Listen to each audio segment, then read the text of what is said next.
আসসালামু আলাইকুম বন্ধুরা, আশা করি সবাই ভালো আছেন।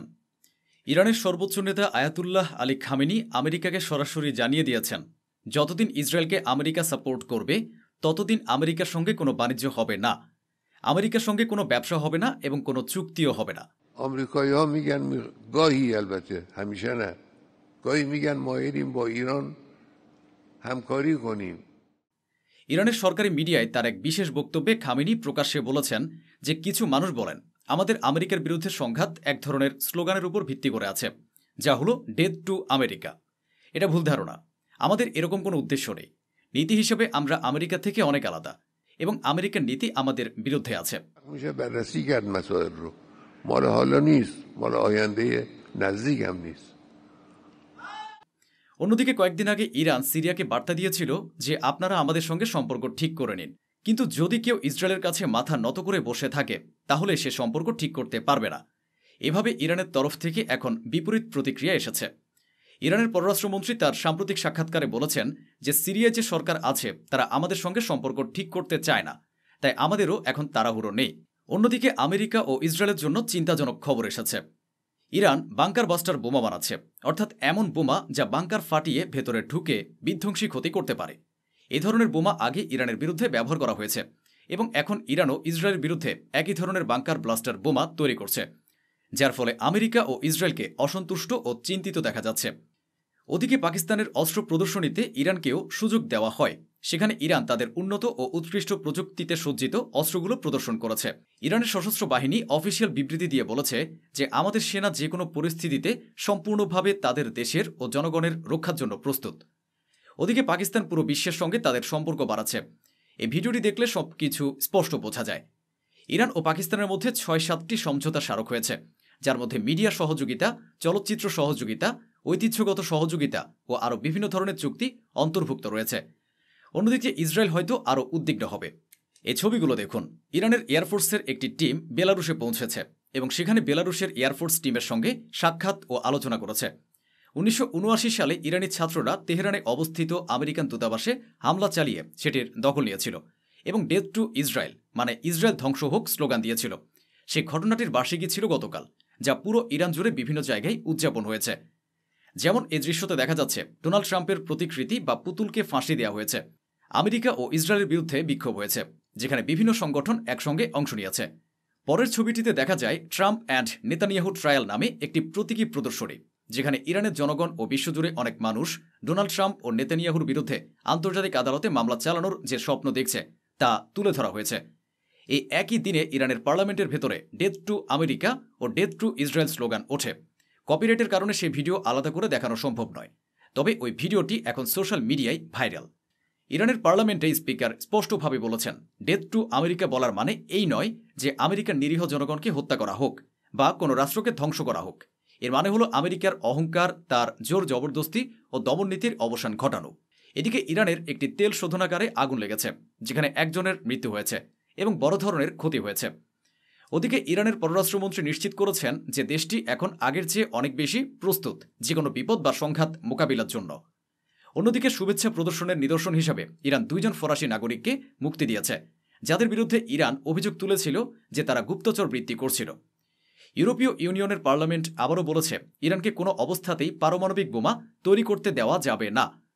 ওদিকে অভ্যাসগতভাবে ইসরায়েল আবারও লেবাননে বড় হামলা চালিয়েছে, যেখানে বহু মানুষের মৃত্যু হয়েছে এবং ব্যাপক ধ্বংসযজ্ঞ ঘটেছে। এটাই ইসরায়েলের সিজ ফায়ার। দেখুন।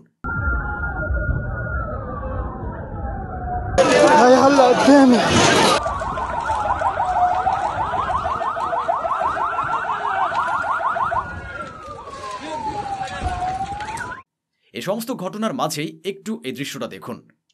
ইসরায়েলি ড্রোনকে লেবাননের উপর দিনে দুপুরে আক্রমণ চালাতে দেখা যাচ্ছে। অর্থাৎ কী ধরনের সিজ ফায়ার, দুনিয়া তা দেখছে। যে দেশই আমেরিকা ইসরায়েলের কথা শুনেছে, পরে তারা কুকুরের মতো জীবন যাপন করতে বাধ্য হয়েছে। লেবানিজরা বলেছিল নতুন প্রেসিডেন্ট আসবে, নির্বাচন করিয়ে নেব, দেশের অবস্থা বদলে যাবে।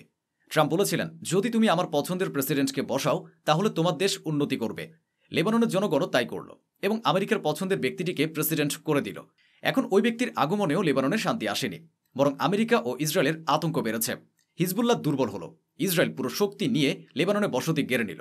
এখন ইসরায়েলের হামলা ও থাপ্পড়ের পরে লেবাননের প্রেসিডেন্ট বলছেন, উই আর হেল্পলেস, আমাদের কোনো অপশন নেই, আমাদেরই ইসরায়েল ও আমেরিকার সাথে কথা বলতে হবে। এখন সিরিয়ায় চলে যায়। সিরিয়ার ভেতরে ইসরায়েলি সেনাবাহিনী ব্যাপক হারে ঢুকে পড়ছে। জোলানি চুপচাপ তা দেখছে।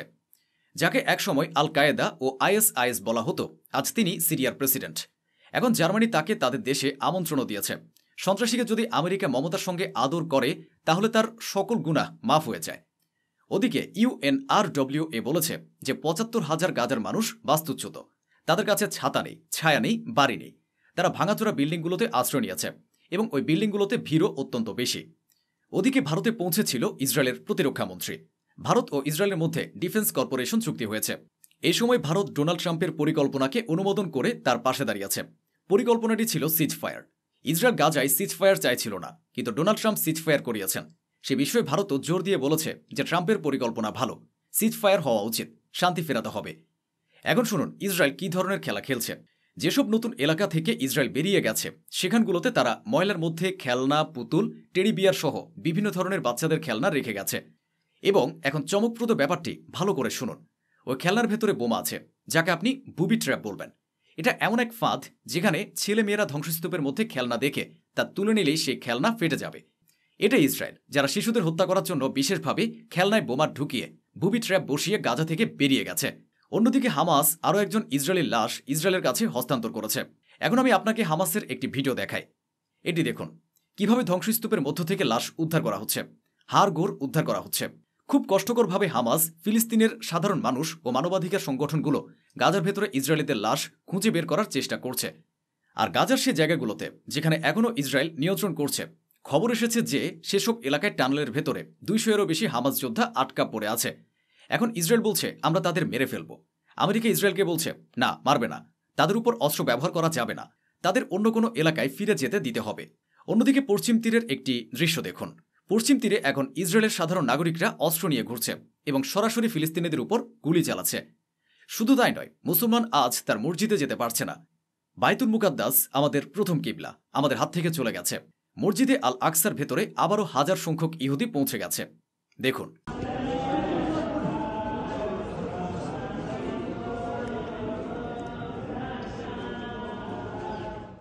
অন্যদিকে জেরুজালেম শহরের আরও কয়েকটি ফিলিস্তিনি বাড়ির উপর দখল নেওয়ার নির্দেশ দেওয়া হয়েছে। এছাড়া ওয়েস্ট ব্যাংকে ফিলিস্তিনি কৃষকদের উপর টিয়ার গ্যাসের শেল নিক্ষেপ করা হচ্ছে।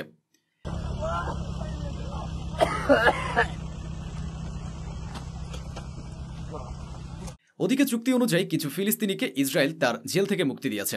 দেখুন সে দৃশ্য।